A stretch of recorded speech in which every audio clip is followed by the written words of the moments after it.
It's not that pseudoscience and superstition and New Age so-called beliefs and fundamentalist zealotry are something new. They've been with us for as long as we've been human.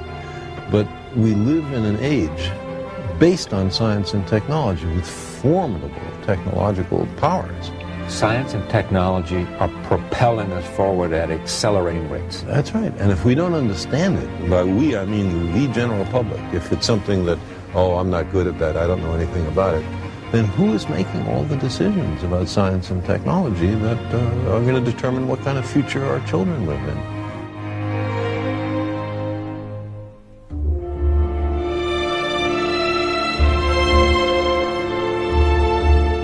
What's the danger of all this? I mean, you know, this is not the thing that... There's two kinds of dangers. One is what I just talked about, that we've arranged a society based on science and technology, in which nobody understands anything about science and technology, and this combustible mixture of ignorance and power, sooner or later, is going to blow up in our faces.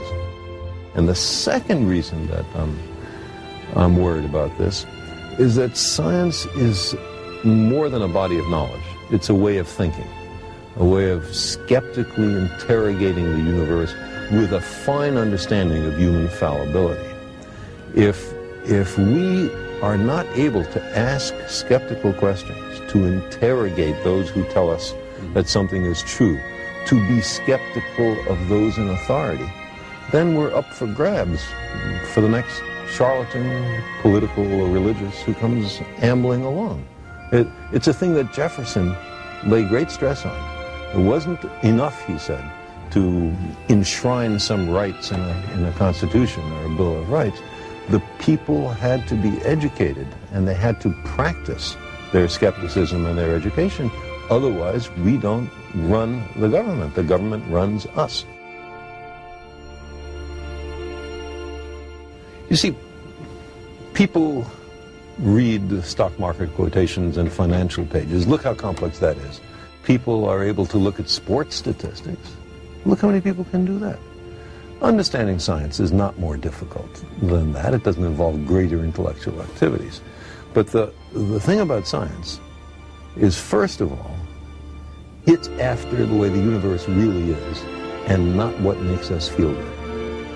And a lot of the competing doctrines are after what feels good and not what's true. There are millions of people who understand science does not prove religion, but because religion is faith-based.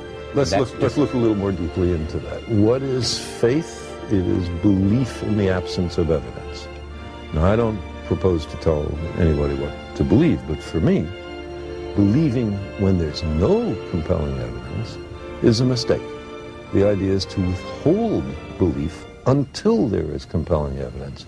And if the universe does not comply with our predispositions, okay, then we have the wrenching obligation to accommodate to the way the universe really is. So who is more humble? The scientist who looks at the universe with an open mind and accepts whatever the universe has to teach us, or somebody who says everything in this book must be considered the literal truth, and never mind the fallibility of all the human beings involved in the writing of this book? I lost both my parents about 12 or 15 years ago, and I had a great relationship with them. I really miss them. I would love to believe that their spirits were around somewhere, and I'd give almost anything to spend 5 minutes a year with them.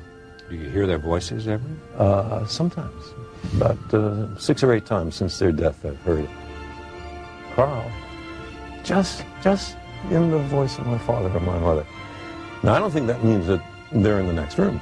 I think it means that they're in your I've had an auditory hallucination. I was with them so long, I heard their voices so often. Why shouldn't I be able to make a vivid recollection of them? Here's what's interesting about this for me. You convinced me a long time ago that it was arrogant for me or for anyone else to believe that there wasn't some life outside of our To exclude the possibility. To exclude the possibility was an arrogance of intellect that we should not assume. You couldn't prove it, you didn't know it was there, but the arrogance for you. Right, we don't know if it's there, we don't know if it's not there, let's look. And if you take that, why can't you say, there's a lot we don't know? There's a lot of power there that we don't know. There's a lot we don't know. You know? It's what I believe. But that doesn't mean that every fraudulent claim has to be accepted. We demand the most rigorous standards of evidence, especially on what's important to us. So if some guy comes up to me, in a channeler or a medium, and says, I can put you in touch with your parents. Well, because I want so terribly to believe that, I know I have to reach in for added reserves of skepticism, because I'm likely to be fooled and much more minor to have my money taken. You are living with myelodysplasia. Or I have been. You have been. And just share with us, because of your sense of language and your sense of understanding and being reflective and introspective, what do you think about, and what does it do for you to I didn't have any near-death say to you? I didn't have any near-death experiences. I didn't have a religious conversion, but you thought about what it would be like to die. Certainly, and what it would be like for my family, and I didn't much think about what it would be like for me, because I don't think it's likely there's anything that you think about after you're dead. That's it. Yeah, long dreamless sleep. I'd love to believe the opposite, but I don't know of any evidence. But one thing that it has done is to enhance my sense of appreciation for the beauty of life and of the universe, and the sheer joy of being alive.